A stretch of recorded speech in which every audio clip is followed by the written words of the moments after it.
ตัวทานงามไม่ดีเนาะ พี่น้องเอ้ยโอ้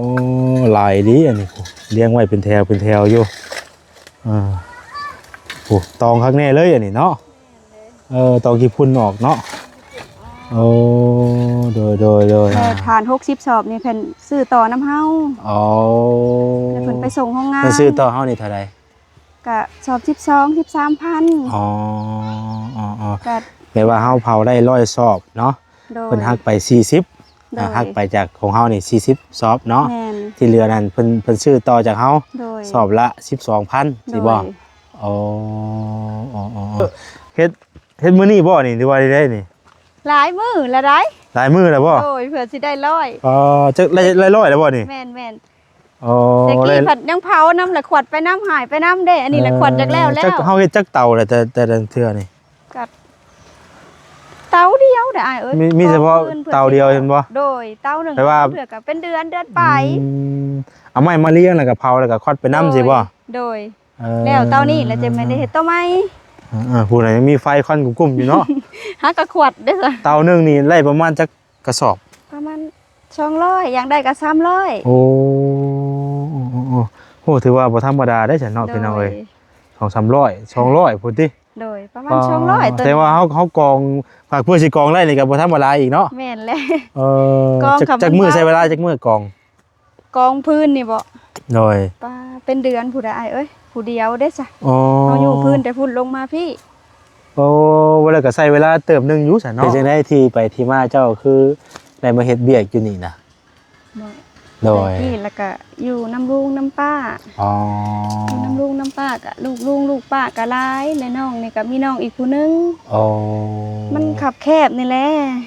ก็เลยป้าให้น้องอยู่เพื่อนลงเงินป้านะน้องเลยลงมาเฮ็ดเวียกแต่ก่อนน่ะเคยอยู่แบบว่ายำป้าน้ำลุงโดยแล้วก็มันเฮาอยู่กันหลายคนสิบ่แล้วเฮาก็แยกออกมาต่างสิบ่แม่นเมื่อก่อนก็น้องเลี้ยงลูกผู้เดียวเด้อยู่กับเฒ่าอันนี้แหละก็อยู่น้ำเพิ่น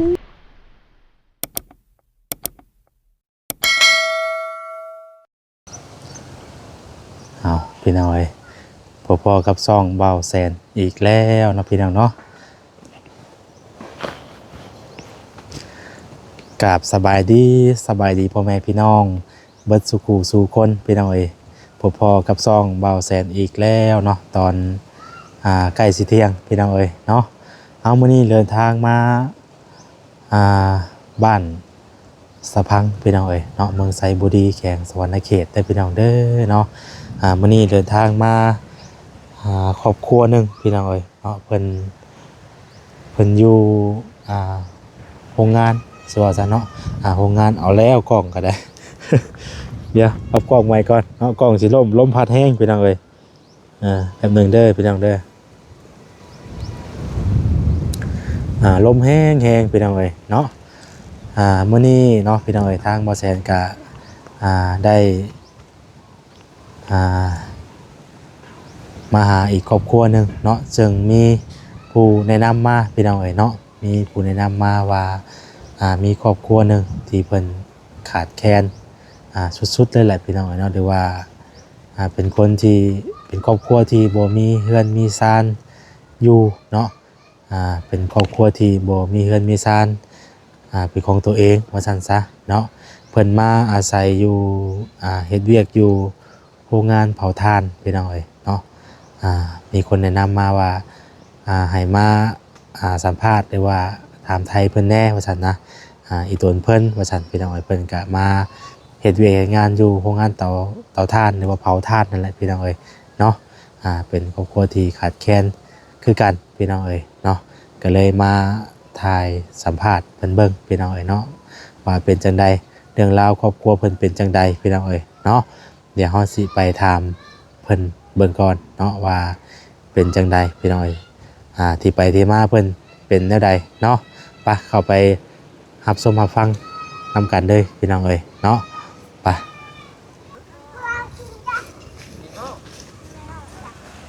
นี่แหละพี่น้องเอ๋ยเนาะว่าตัวมาหอดมาถึงเพิ่นก็หายทานอยู่พี่น้องเอ๋ยทานเพิ่นนี่ก็งามคักก็ดีเนาะตัวสบายดีเด้อเนาะโดยสบายดี ตัวทานงามไม่ดีเนาะ พี่น้องเอ้ยโอ้หลายดีอันนี้เลี้ยงไว้เป็นแถวอยู่โอ้ตองข้างแน่เลยอันนี้เนาะตองกี่พุ่นออกเนาะโอ้โดยเจ้าเนี่ยบ่ที่ว่ามีผู้แนะนำมาว่าเจ้าบ่มีหม่องพักหม่องเช้าสิบ่มีเฮือนมีซ่านอยู่สินะโดยเพิ่นก็กำลังปิดหน้าปิดตาเพราะว่าเฮ็ดกับทานต้องได้คุ้มคักแน่เนาะ ต้องปิดคักแน่เลยเนาะพี่น้องเอ้ยพวกแน่ทานเพิ่นน่ะงามเลยดีดอกอันนี้หายได้จักสอบแล้วเนาะมื้อนี้ข้าว30นั่นแหละ โอ้โดยขออนุญาตใส่หนีบไม้ให้บ่แซนนะหนีบใช้ได้ก็ได้เจ้าอันหีดเสียลงนิดนึงก็หนีบใช้ไว้โอเคหนีบใส่หันแล้วเป็นเอาไว้เพิ่นหายทานอันนี้เฮาฉีดน้ำแทนบ่ได้ว่าใดๆเลยโดยพดน้ำและเพิ่นเอาน้ำหนักน้ำได้ฮะเพิ่นขายส่งโรงงานโอ้สอบหนึ่งแบบไรก่อนนี่เจ้ามาเฮ็ดเวียกอยู่นี่บ่หรือว่าใดๆอันนี้นะโดยมาเฮ็ดเวียกรับจ้างเพิ่นโอ้มาเฮ็ดเวียกรับจ้างแบบใดก่อนแล้วเอาสู่ฟังเบิ่งกันน่ะอันเผาถ่านให้เพิ่นรับจ้างเผาถ่านมารับจ้างเผาถ่านโดยแหละไม้ตอกขอแก้ก็อยู่น้ำเพิ่นน้ำในไผพื้นก็อยู่น้ำเพิ่นถ่านนี่100สอบนี่แม่นเพิ่นเอาอยู่40สอบสมมุติว่าเฮา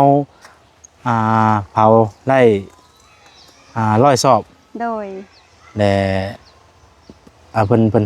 อะไรก่อนกินนี่เพิ่นฮักเอาอยู่40สอบเพิ่นฮักเอา40สอบเพิ่นโดยและฐาน60สอบนี่เพิ่นซื้อต่อน้ำเฮาแล้วเพิ่นไปส่งโรงงานเพิ่นซื้อต่อเฮานี่เท่าใดก็สอบ12 13,000ก็แปลว่าเฮาเผาได้100สอบเนาะเพิ่นฮักไป40ฮักไปจากของเฮานี่40สอบเนาะที่เหลือนั่นเพิ่นซื้อต่อจากเฮาสอบละ 12,000 สิบ่มาเฮ็ดอยู่นี่ตะลุนนะบ่โดนแล้วแต่ลูกยังน้อยจนลูกใหญ่แล้วโอ้เฮ็ดแต่ลูกยังน้อยพู่แต่ผู้กกยังน้อยๆพู่แลมีลูกจักคนนั่นน่ะ2คน2คนบ่โดยแต่กี้แต่ผู้กกยังน้อยก็มารับจ้างหายให้เพิ่นยังบ่เป็นมีแต่อันให้สอบนั้นมันเต็มแล้วก็ไปนั่นอย่างไรคุยกันอยู่ห่มเนาะมันฮ้อนแหละเลยนี่เนาะได้บ่เฮาไปคุยกันนะได้เพราะว่านี่นะเฮาบ่ได้แบบว่าเฮ็ดเป็นรายวันเนาะโดยอันเฮาเฮ็ดแบบของเฮาเองเฮ็ดเพิ่นรับซื้อเอาเป็นเตาเฮาเฮ็ดหลายก็ได้หลายว่าซั่นซะเนาะทานงามอีดีเลยพี่น้องเอ้ยเนาะเพื่อสิได้ออกมาเป็นทานนี่ก็บ่ธรรมดาได้พี่น้องเป็นโรงงานอยู่นี่เนาะโดยโรงงานแบบว่าเปรย์มาเป็นโรงงานไม้โรงงานไม้เป็นซอยไม้แหละเฮากับเอา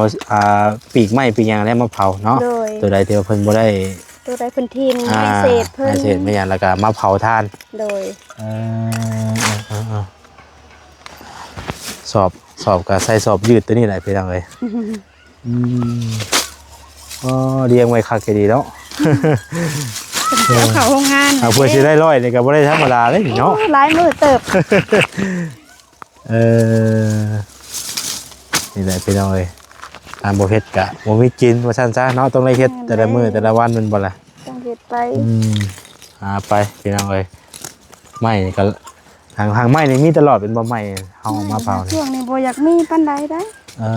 เป็นช่วงคือกันช่วงขาดก็ขาดบ่โดยช่วงขาดก็ขาดบ่มีก็น้องเถินน้องก็ไปหารับจ้างตัดอ้อยคืองานเกี่ยวข้าวไปรับจ้างเกี่ยวข้าวว่าแล้วก็มีเวียกหยังไปเฮ็ดก็ไปเนาะงานมีไม้มีตอกแล้วก็มากองเพิ่น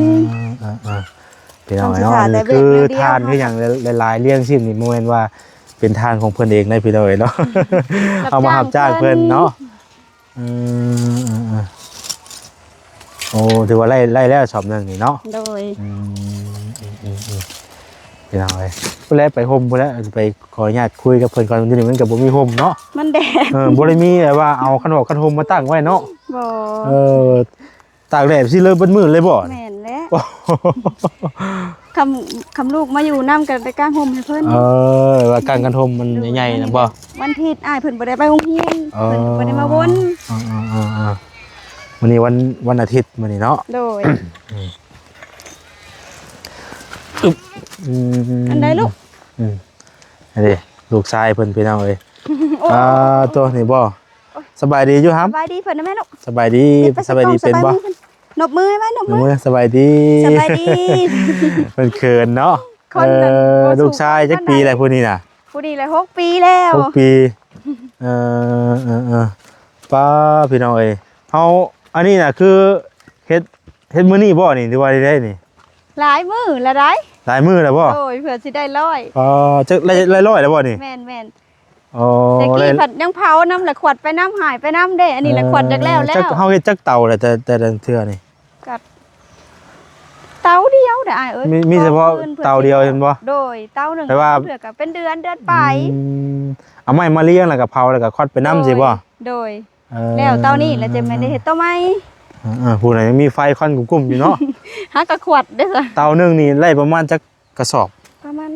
200อย่างได้ก็300 โอ้โหถือว่าบ่ธรรมดาได้ฉันเนาะพี่น้องเอ้ย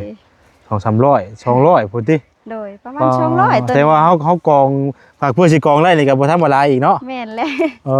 กองจักมื้อใช้เวลาจักมื้อกอง กองพื้นนี่บ่ โดย ป้าเป็นเดือนผู้ใดอ้ายเอ้ยผู้เดียวเด้อจ้ะ อ๋อ เฮาอยู่พื้นแต่พุ่นลงมาพี่ โอ้เวลาก็ใช้เวลาเติมนึงอยู่ซั่นเนาะ โดย อ่า คือกองนี่เนาะกองไว้ พอแรกอะ แต่ยามดำนาพุ่นได้ แล้วก็เผาแล้วก็จูดไปเรื่อยๆสิบ่ โดย ถือว่าใช้เวลาเติบซั่นเนาะนี่เนาะ ได้ ไปสักคมก่อนพี่น้องเอ้ยขออนุญาตล้มกับเพิ่นถามที่ไปที่มาซะก่อนเนาะ โดย เป็นจังไดครอบครัวเพิ่นหั่นนะ นี่นั่งอยู่นี่ก็ได้นี่นั่งพรมๆนี่ ขึ้นไปยังได้เท่าเอ้ย ลงมาได้หำเด้อ ตกกันเอา เนาะเอาออกก่อนก็ได้เนาะเสือจะมาฮ้อนได้พี่น้องเอ้ย เอาพรมเลยตามเบิ่งที่ไปที่มาเพิ่นก่อนพี่น้องเอ้ยถามชื่อก่อนแล้วอันดับแรกเนาะ โดย ชื่อเจ้าชื่อว่าจังไดก็ ชื่อทองมี ชื่อทองมีเนาะ โดย อายุจักปีแหละ อายุ23ปี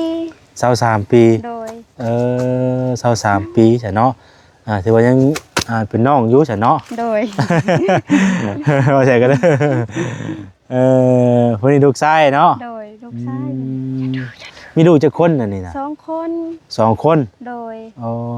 มีลูก2 คนเนาะ โดย ผู้นี้บ่ผู้นี้ครับ ผู้นี้แหละ ใช่ผู้อีกผู้หนึงในผู้กกบ่นี่น่ะ โดย เออ ใช่น้องไม่ใช่ลูกน้องให้นาง เพิ่นเข้าโรงเรียนบ่ เขาโรงเรียนอนุบาล เข้าโรงเรียนอนุบาล โดย ถ้ากับเขาปีนี้ มื้อนี้วันอาทิตย์เนาะปกติก็เอาเพิ่นไปฝากไว้โรงเรียนสิบ่ โดยไปฝากไว้โรงเรียน แม่ก็เฮ็ดเวียกอยู่นี้เนาะ โดย นั่งกันดีนะครับเด้อเบิ่งฮักไม้ก่อนนี่บ่ดื้อเด้อบ่ดื้อเด้อ นั่งให้ เขาโรงเรียนเนี่ยเนาะอ่านเป็นแล้วบ่อ่านหนังสือเป็นแล้วบ่ เป็นอยู่บ่ เป็นแต่กอไก่ขอไข่ ดีแล้วเนาะก็ค่อยเรียนไปซึมซับไปเนาะเป็นจังได๋ที่ไปที่มาเจ้าคือได้มาเฮ็ดเวียกอยู่นี่น่ะโดย ที่แล้วก็อยู่น้ำลุงน้ำป้า อ๋อ อยู่น้ำลุงน้ำป้าก็ลูกลุงลูกป้าก็หลายและน้องนี่ก็มีน้องอีกผู้นึง อ๋อ มันขับแคบนี่แหละก็เลยป้าให้น้องอยู่เฮือนลงเฮือนป้าน่ะ อ๋อ น้องเลยลงมาเฮ็ด แต่ เวียก ก่อนน่ะเคยอยู่แบบว่าจำปาดำลุง โดย แล้วก็มันเฮาอยู่กันหลายคนสิบ่ โดย แล้วเฮาก็แยกออกมาต่างสิบ่ แม่น โอ้ เมื่อก่อนก็น้องเลี้ยงลูกผู้เดียวเด้อยู่กับเฒ่าอันนี้แหละก็อยู่น้ำเพิ่น อันเลี้ยงลูกผู้นี้บ่ โดย อั นนี้แหละมีผัวมีลูกอีกผู้หนึงมันก็ขับแคบ แบบแรกก็ที่ว่าว่าแซนได้ข่าวว่าข่าวว่าถามตามที่ว่าถามข้อมูลมาน่ะคือว่าแต่ก่อนน่ะคือว่าเป็นในห้างสิบ่ โดยเป็นในห้าง เลี้ยงลูกผู้เดียว เลี้ยงลูกผู้เดียวแต่ก่อนน่ะเนาะบัดนี้น่ะมาอยู่บ้านแต่ก่อนน่ะอยู่ผู้นี้กับผู้นี้น่ะอยู่ไสเกาะพ่อเพิ่นน่ะ ไทย อ๋อผู้นี้น่ะกับคนไทยเนาะ โดย อ๋อบัดนี้น่ะ ไปได้ป้าห่างกันใช่บ่โดยแบบว่าแบบสู้เช้าหั่นน่ะอ้ายน้องก็ไปเฮ็ดเวียกก็ไปพ้อกับเพิ่นร่วมกันแบบถือผ้าน้องก็บ่ฮู้หั่นนะบ่ฮู้ว่าเพิ่นน่ะโดยมีเมียอยู่สิบ่โดยแล้วก็ถือผ้าผู้นี้น้องก็ไปมาๆหั่นน่ะมาบ้านแน่แล้วก็ไปเฮ็ดเวียกแน่ก็คัดแย้งกันเพิ่นก็เว้าแม่ลูกข่อยบ่ลูกเจ้าบ่จังซั่นนะแล้วเพิ่นบ่มั่นใจว่าเป็นลูกเพิ่นสิเห็นบ่น้องก็เฮ็ดงานอยู่พุ่นถือผ้าผู้นี้เพิ่นได้8 เดือนน้องก็ลบมาคลอดอยู่บ้านแล้วก็บ่ได้กลับไปเลยก็บ่ได้ติดต่อกันแยกทางกันเลยบัดนี้เนาะแม่น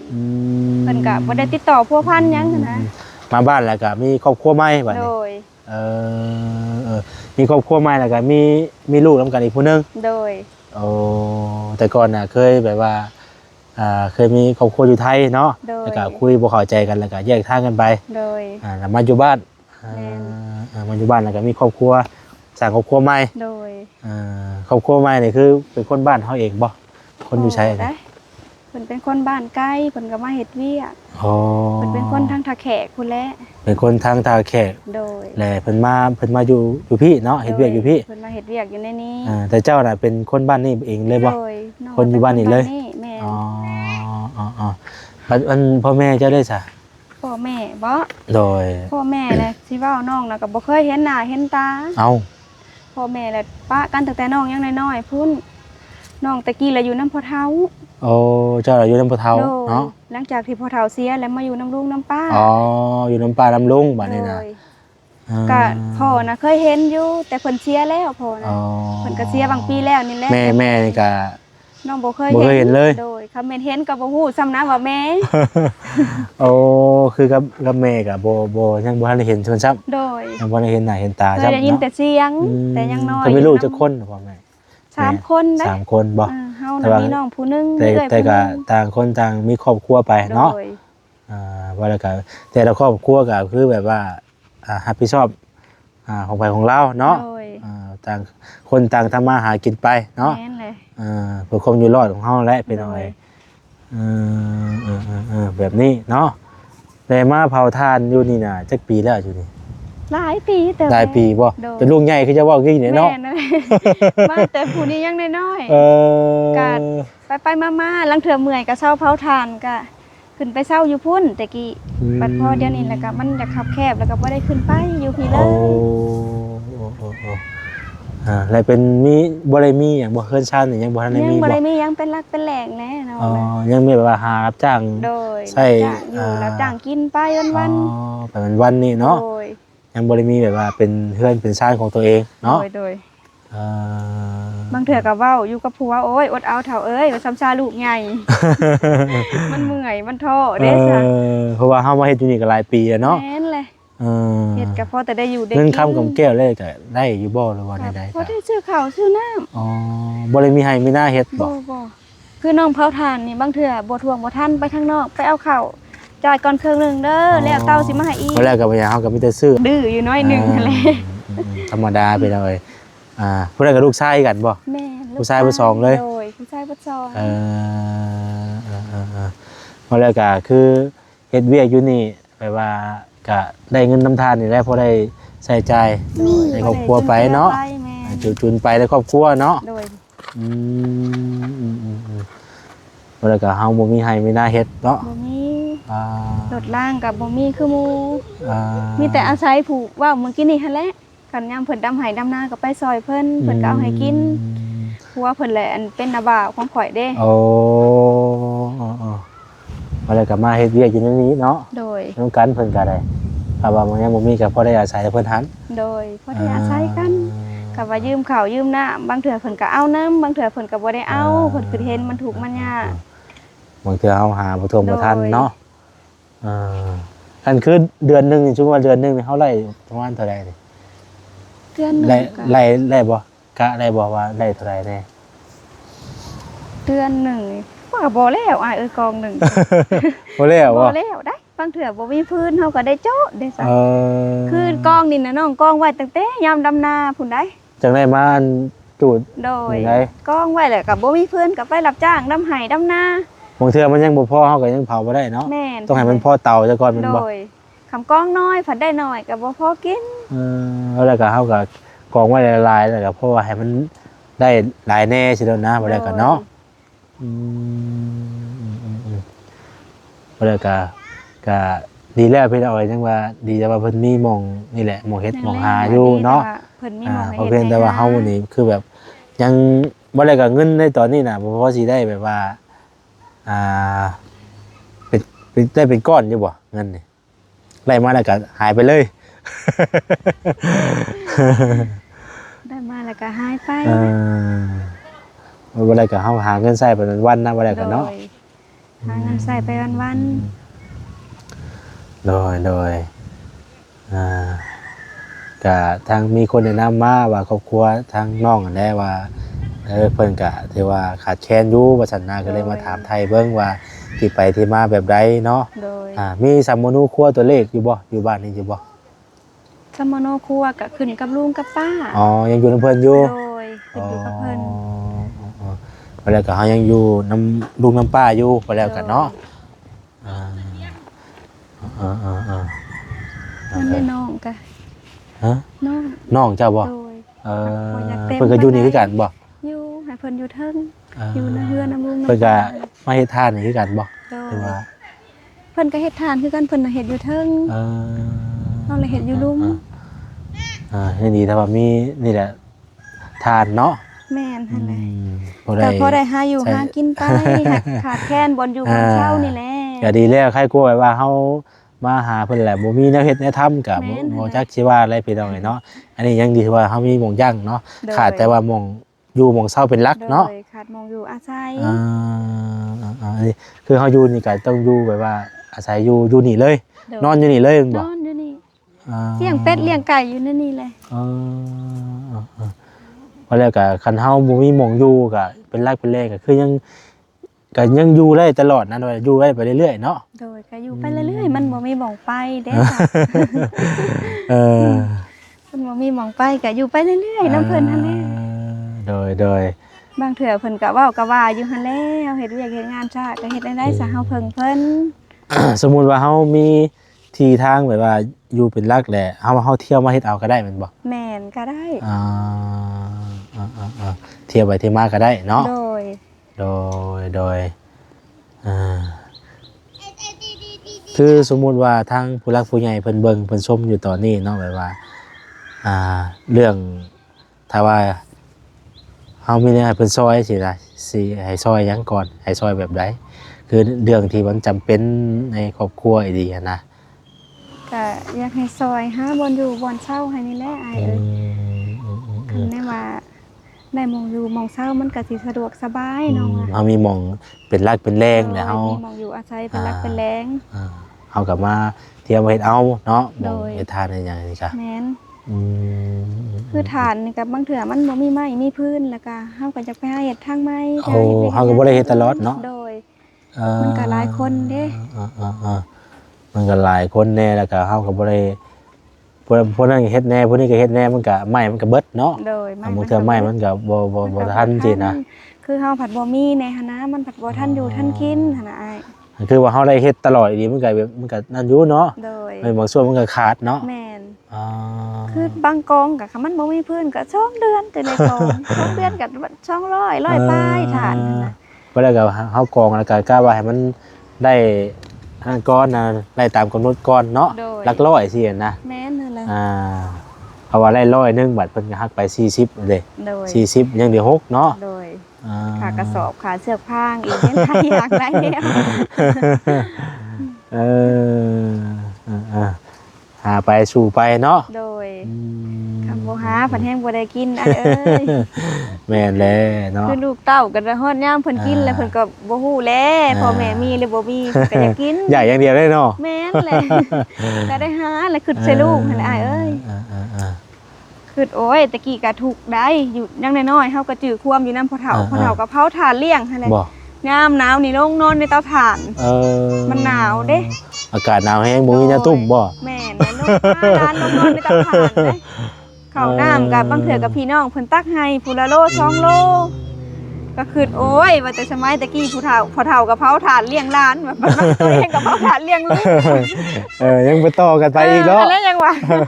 โอ้ยแบบพอเฒ่าเผาถ่านเลี้ยงเฮากันยังไงลูกเฮาสิบ่ใหญ่บ่ก็ขึ้นไปแล้วก็สู้ไป เพราะอะไรกันเฮากันเฮาบ่เฮ็ดบ่หาไว้แฮงบ่นั่นเนาะบ่อะไรกันเนาะ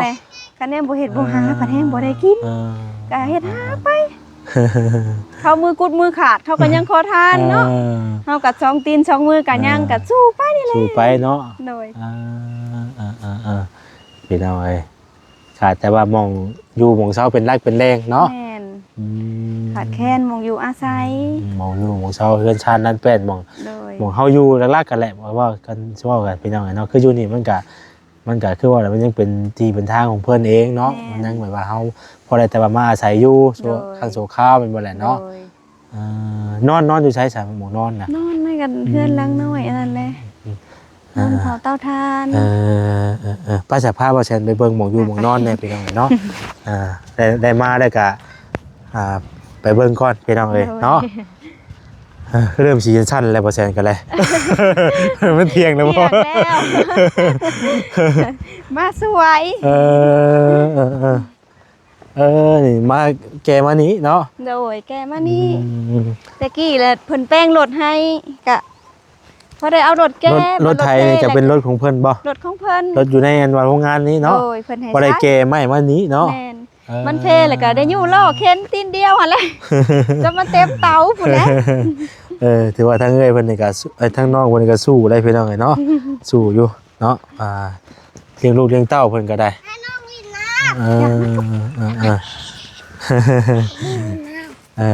อยู่ใกล้หนองใช่ระวังเด้อครับดื้อแท้ได้ตะลินคันน้องพุ่นเลย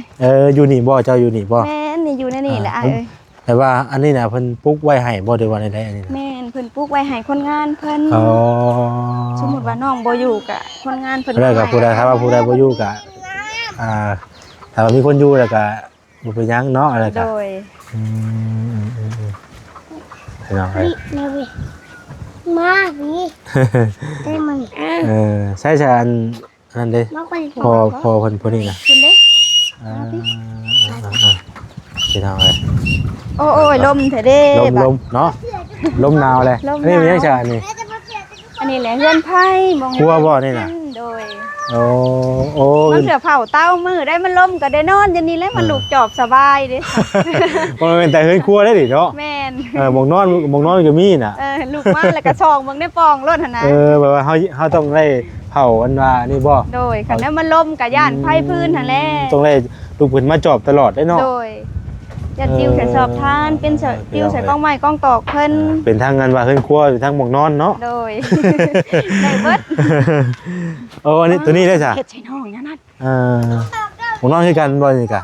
หม่องนอนเป็นรักเนาะโดยสบายดีเด้ออ้ายโดยชื่อว่าจังได๋ก่อเจ้าสีดาฮะสีดาจักปีอายุจักปี19 ปี29 ปีพักเที่ยงบ่เด้อก็จิ้มเก่าทั่วมันก่อนเป็นเอาไว้เบิ่งนอนมันก่อนเนาะบ่นอนน่ะเลยเพิ่นก็นอนอยู่นี่เนาะหกน้อยนึงลูกสะเครื่องขออนุญาตเด้อนะพี่น้องเอ้ยโอ้หามเพิ่นเก็บเครื่องแหละเพิ่นหาเครื่องให้น้องนุ่งโอ้ยข่อยย่างโดยพากันนอนดูสิเนาะโดยพี่น้องเอ้ยใส่เสื้อนางนะบัดนี่อยากเลยลินน้ำทูญ่ากันสบายดีก่อนกันทูญ่าลูกสบายดีป้าลุงเจ้าดิดีอย่าสุดดื้ออะไรลูกทูญ่ามันนี่สบายดีจ้ะสบายดีขนมมาทูญ่าก่อนลูกทูญ่าก่อนขอบใจเด้อซื้อขนมครับซื้ออันนี้นะที่รถไว้น้ำพี่น้อยเนาะทูญ่าเอาปีทูญ่า3 ห่อก็ได้ต้มกินน้ำเด้อเพิ่นยังจมอยากขนมอยู่เด้ขนมได้ยังพากันกินตอนเที่ยงมื้อนี้ยังบ่ได้พากันสู่ต้นไปเนาะพี่น้องเอ้ยก็มาเยี่ยมยามทั้งน้องเพิ่นเป็นมื้อแรกเนาะ พอดีมีทางคนแนะนำมาก็ได้มาถามไทยเบิ่งว่าพากันอยู่กันเช่าแบบใดนี่แหละมาเห็นตัวจริงกับประมาณนี้แหละพี่น้องเอ้ยเนาะ เจ้าน่ะอันบ่ได้เป็นคนบ้านนี่เนาะ คนยมราช เนาะ อยู่ยมราช ยมราชเนาะแล้วมีครอบครัวอยู่พี่เนาะ เงินนี่ เอิ้นไปนะเฮ้ย มา เอิ้นไปเอิ้นไปลูกนี่ พี่น้องเอ้ยเนาะก็ประมาณนี้แหละพี่น้องเอ้ยเฮาก็ถามไทยเพิ่นมาหลายพอสมควรแล้วเนาะก็ประมาณนี้เนาะเรื่องราวชีวิตก็ โดยก็บ่นเฮ็ดเวียกเฮ็ดงานก็พอได้โชคได้หาพอได้กินไปอยู่แต่ก็ขาดแคลนบ่อยู่บ่เช่านี่แห โด ละ ย ลูกเต้าก็นับมือใหญ่ ถ้ามีแบบมองอยู่เป็นรักเป็นแหล่งน้องก็อยากไปอยู่ โดยเฮาก็มาถามเพิ่นเบื้องต้นซะก่อนเนาะ โดย แล้วก็จังว่ากันไปอีกตื้มอีกพี่น้องเอ้ยมาเห็นหมองอยู่หมองเช้าเพิ่นก็ประมาณนี้แหละเนาะ แต่กี้แฮงนอนนั่นนี่แหละนี่ นอนอยู่เตียงนี่เลย โดลงมาเผาตำบิดเด้ซะ คือว่าหลายปีเลยเนาะ หลายปีแหละ หลายปีแล้ว เพื่อนไผนั่นตะกี้ก็นอนในเพื่อนไผแล้วก็เพิ่นอีต้นอยู่เพิ่นเพิ่นก็มาปลูกล้างนี่ให้ คือว่าอะไรเฮาก็มาเฮ็ดเวียกเฮ็ดงานเนาะ แม่นหั่นแหละ อยู่ไปชนเช้าไปพี่น้องเอ้ย อยู่ไปเฮ็ดได้ซะ อดทนไปหั่นแหละเนาะ มี อืม คำเฮาอยากมีคือบ้านคือเมืองเพิ่นมันผัดบ่ทันมีหั่นแหละอยู่ไป ก็เฮ็ดก็หาไปเนาะ เต้าใหญ่ หาเงินเลี้ยงลูกน้ำแน่เนาะ โดย เอาสู้ๆเด้อ โดย พี่น้องไอ้เบิ่งก่อนถ้าเขากับ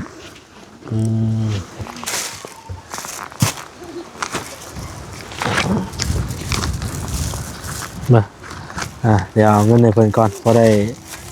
ซื้อได้อยู่ในกินชูลูกชูเต้ากินเนาะ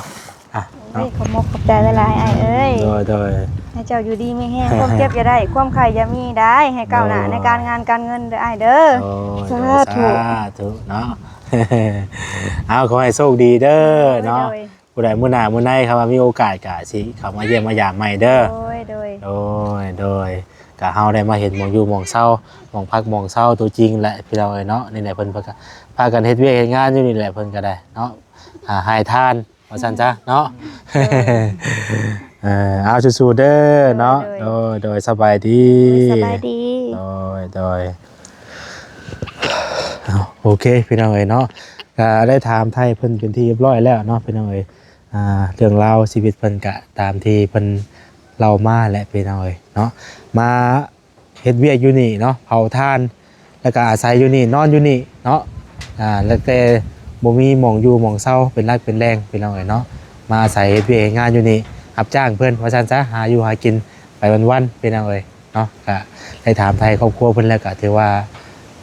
ก็นั่นอยู่เพิ่นก็เป็นครอบครัวที่ตู้มั่นขยันเฮ็ดเวียกเฮ็ดงานเนาะฮู้จักเฮ็ดจักหาทำมาหากินพี่น้องเอ้ยเลี้ยงลูกเลี้ยงเต้าก็ถือว่าบ่ได้อยู่ซื่อๆเฮ็ดเวียกเฮ็ดงานไปเนาะถามไทยเพิ่นแล้วก็โอเคอยู่พี่น้องเอ้ยเนาะเอาก็มีแต่ว่าท่านใดเนาะมีแต่พิจารณาช่วยกันพี่น้องเอ้ยเนาะท่านใดมีความคิดความเห็นจังใดก็สามารถคอมเมนต์ได้เนาะเป็นจังใดพี่น้องเอ้ยเอาสำหรับคลิปนี้ก็จะขอตัวลาไปก่อนอยู่ดีมีแห้งบ่สุขสุขคนเด้อพี่น้องเด้อผิดพลาดประการใดก็ขอโทษขออภัยขอให้ทุกท่านโชคดีอยู่ดีมีแห้งบ่สุขสุขคนเนาะลาไปก่อนแล้วสบายดีแล้วพี่น้องเด้อ